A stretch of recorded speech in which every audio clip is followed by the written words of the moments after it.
Y Elcana se volvió a su casa en Ramá, y el niño Samuel ministraba a Jehová delante del sacerdote Elí. ¿Te gustaría saber qué tareas hacía Samuel y cuál fue el ambiente en el que él creció? Bueno, vamos a descubrirlo juntos en Primera de Samuel, capítulo 2.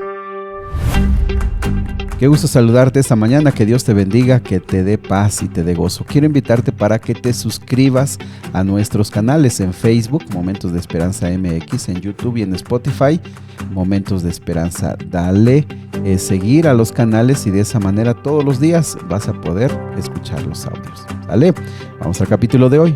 El capítulo de hoy es bastante grande y se puede básicamente dividir en dos partes. La primera sección, del versículo 1 al 10, es un canto. Ana, desde aquella última vez en la que pidió y oró con fe, ahora regresa. No se sabe exactamente qué edad tendría Samuel. Dice que hasta que fuera destetado. Algunos consideran que debe haber sido menos de 5 años. Así que ella va a cumplir su promesa, no por obligación. Por supuesto, no, esto no implica que no le haya dolido. Claro que debió haber sufrido, porque qué madre, qué padre, pues se va a separar de su hijo. Sin embargo, aunque hay tristeza, dolor, pero hay mucha confianza. Por eso el versículo 1 dice: mi corazón se regocija en Jehová. Mi poder se exalta en Jehová. Estas dos frases lo que indica es: en ella misma no tiene fuerza para hacerlo porque lo ama, pero lo hace regocijándose en Jehová. Esta es una idea muy interesante, porque lo que indica es que no siempre lo que nos rodea, no siempre la situación en la que estamos nos provoca gozo hacia nosotros, pero ella se gozaba en Jehová porque estaba tomando la decisión correcta y cumpliendo una promesa. Es decir, tiempo atrás, cuando vino la primera vez y lloró y sufrió, ahora tiene la alegría de ver esa petición y ese sueño cumplido. Aunque hay un poco de dolor, se regocija en Jehová. Mi poder se exalta en Jehová. Esa frase indica que su fuerza, mi poder, esta frase es muy interesante porque describe como el cuerno de un animal, donde como que se considera que en los cuernos tiene la fuerza. Ella como que dice: mi fuerza, o el cuerno tiene fuerza no por mí misma, sino por Jehová. Ahora, del versículo 2 y 3 básicamente tiene un enfoque de decir: no multipliquéis palabras de grandeza y altanería, cesen las palabras arrogantes de vuestra boca. Recordemos que el conflicto que ella tenía era con Penina. Penina se burlaba, se reía, se mofaba, hacía lo imposible para hacer pasar mal a Ana, en este caso porque no tenía hijos.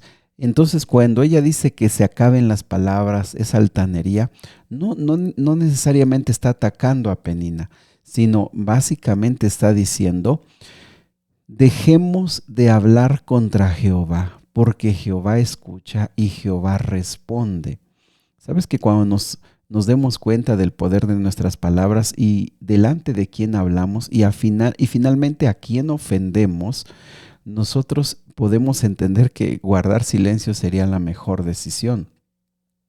En este caso, ella dice: a mí me estaba atacando, pero ahora tiene que guardar silencio porque Jehová ha respondido la oración. Del versículo 3 en la segunda parte al versículo número 7 hay una idea muy interesante, dicha de diferentes formas. La idea es: los fuertes pueden ser quebrantados y los débiles serán exaltados. Es la misma idea, es la misma idea, solamente que se dicen diferentes palabras.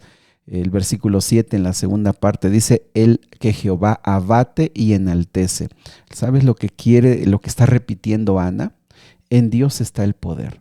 El que está abajo, Dios lo puede levantar, y el que está arriba, Dios lo puede bajar. Vamos a decirlo en este sentido. Lo que indica, mis amigos, es que si tú estás pasando por un periodo difícil de humillación o de tragedias, tú debes esperar en Jehová y debes confiar en Él y debes depositar tu fe en Él. Él te puede levantar. Y si ahora mismo tú te sientes que estás arriba, vamos a decirlo así, debes tener la humildad y la sencillez de reconocer que es gracias a Dios que tú estás allí, pero las cosas pueden cambiar. Dice el versículo 8, Él levanta del polvo al pobre y del muladar exalta al menesteroso para hacerse sentar con príncipes y heredar un sitio de honor. Mira, este canto nos podríamos llevar media hora para desmenuzarlo poco a poco, pero básicamente la idea es, Dios es justo, Dios sabe qué está haciendo, Dios responde, Dios nos sostiene no por nuestra fuerza, Él tiene el poder para levantarnos y sobre todo, y algo me parece muy, muy importante, Él es el que sana, Él es el que te hace soñar nuevamente y Él es el que te da el poder de levantarte. Hay bastantes ideas muy prácticas, pero hay una muy interesante al final del versículo número 10. Dice, y exaltará el poderío de su ungido. La palabra ungido es una palabra que se va a aplicar a Cristo Jesús, al Mesías. Y sabes que esta es la primera vez que se menciona el ungido, el Mesías o Cristo, que se aplicará a Cristo. Entonces, en este canto, en esta oración que Ana hace, se tocará por primera vez esa esperanza de que el Mesías vendrá a poner orden, vendrá a levantar a los caídos, vendrá a poner un alto a las injusticias de los poderosos. Pues bien, termina ese canto y el versículo 11 dice que Elcana, su padre, el padre de Samuel, perdón, se regresó a su casa en Ramá. Dejaron al niño. Por supuesto, decimos esto con mucha tristeza, seguramente, pero con la convicción de que se hizo la voluntad de Dios. Ahora, el niño dice que ministraba a Jehová delante del sacerdote Elí. La palabra ministrar tiene que ver con trabajos tanto religiosos como comunes, es decir, como barrer la casa o como, en este caso, en el tabernáculo, encender las luces o encender las velas para iluminar. Uno es trabajo secular, el otro es un trabajo en el tabernáculo. Entonces, los dos tipos de trabajo los hacía Samuel. Él lo hacía delante del sacerdote Elí, es decir, que Elí llegó a ser como un tipo de padre para Samuel. Ojo, esto es muy importante y aquí lo vamos a ver por qué. El versículo 12 se introduce diciendo, los hijos de Elí eran hombres impíos. Ayer ya veníamos escuchando esto. La frase hombres impíos significa hijos de Belial. Belial era un ídolo pagano que con el tiempo llegó a significar Satanás. Con el tiempo, no en ese momento, pero más adelante significará hijos del diablo. Cualquiera de las dos ideas, de todos modos, nos deja claro, estos dos hombres eran hijos malvados, eran terribles. Y mis amigos, qué desgracia que a hombres y mujeres, por supuesto, matrimonios consagrados, les nacen hijos que generan una rebelión y que crecen en una rebelión abierta. ¿Por qué? Mis amigos, es que este capítulo, te lo voy a decir de una vez, del 12 en adelante, habla mucho de las decisiones personales. Esta segunda parte del capítulo habla mucho de la libertad de escoger, de la libertad de decidir. ¿Por qué? Porque estos tenían todo lo necesario para haber llegado a ser pues lo que eran sacerdotes especiales que ministraban del Señor y pudieron llegar a ser grandes hombres. Pero no, ellos escogieron ser impíos y lo demostraron en 3 acciones. Del versículo 13 al versículo 16 y en el 22 hay 4 acciones que ellos hacían. En primer lugar, fíjate qué interesante porque nosotros ya lo leímos en Levítico, en Deuteronomios, sabes que había ofrendas que el pueblo llevaba y los sacerdotes se quedaban con una parte, otra parte la presentaban, bueno, vamos en el orden, una parte la presentaban a Dios. Estoy hablando de carnes, de las ofrendas que daban. Una parte la presentaban a Dios, una parte se la quedaban los sacerdotes y otra parte la comía el que llevaba la ofrenda. Bueno, ¿cuál era el mal que estos hombres hacían? En primer lugar, ya ellos no tomaban la parte que les correspondía. Ahora ellos tenían una costumbre de meter un gancho, un garfio, y lo que tomaran, eso se lo quedaban. Eso era incorrecto. En segundo lugar, versículo 15, antes de quemar la grosura. La grosura era la mejor parte y esa se le ofrecía a Dios. No, ellos decían, yo voy a tomar primero para mí y después lo que quede se le va a ofrecer a Dios y después lo que quede pues al que trajo la ofrenda. Y ese era el segundo problema. El tercer problema es que ellos no tomaban la carne cocida, el versículo número 15 en la segunda parte. Ellos la querían cruda. ¿Para qué? Seguramente para venderla y entonces quedarse con dinero. Malversaban la forma y también se hacían riquezas de una forma que no era la correcta. Y la cuarta acción, dice el versículo 16 en la segunda parte, que ellos pedían las cosas por obligación. Dice, dámela ahora mismo, de otra manera yo la voy a tomar por la fuerza. Con estas acciones y una más, el versículo número 22, dice que dormían con las mujeres que velaban a la puerta del tabernáculo. Otras versiones dice que seducían.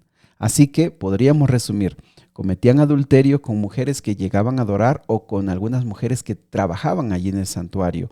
Número 2, antes de darle a Dios lo mejor, se lo quedaban ellos y daban lo que sobraba.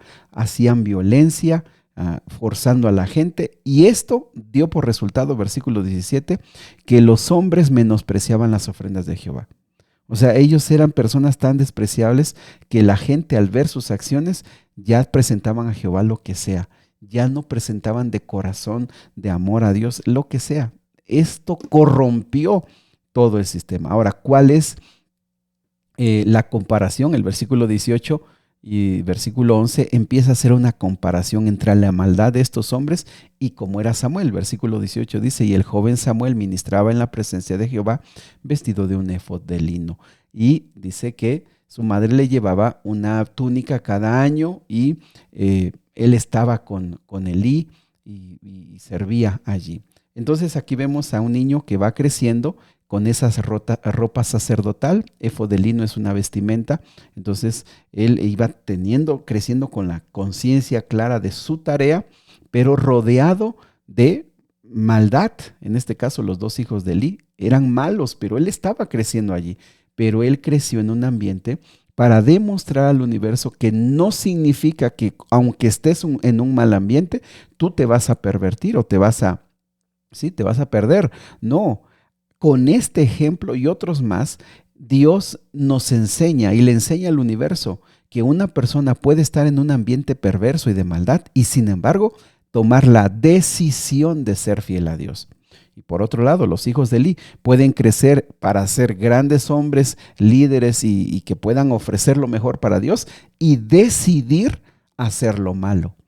Por eso te decía que este capítulo habla mucho de las decisiones. Los padres de Samuel decidieron dejar a este niño en ese ambiente, sabiendo lo malo. Decisiones. Elí, por el contrario, versículo número 22, versículo 23, solamente les dice a sus hijos, ¿por qué hacen estas cosas? Les regaña, les llama la atención, pero ya es muy viejo. Toma la decisión solamente de llamarle la atención con palabras y no con acciones.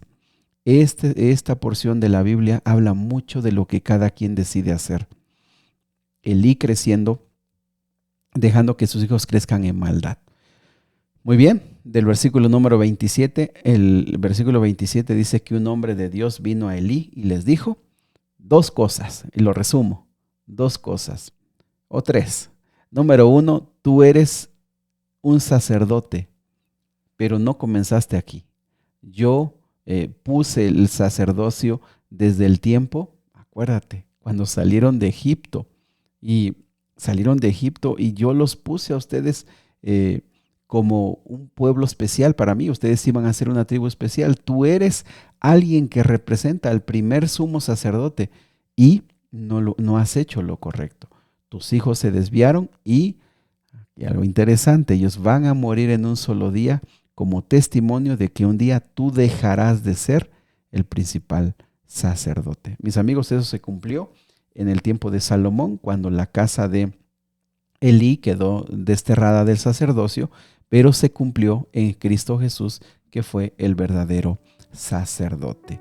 Versículo 35, y dice, y yo levantaré un sacerdote fiel conforme a mi corazón y a mi alma.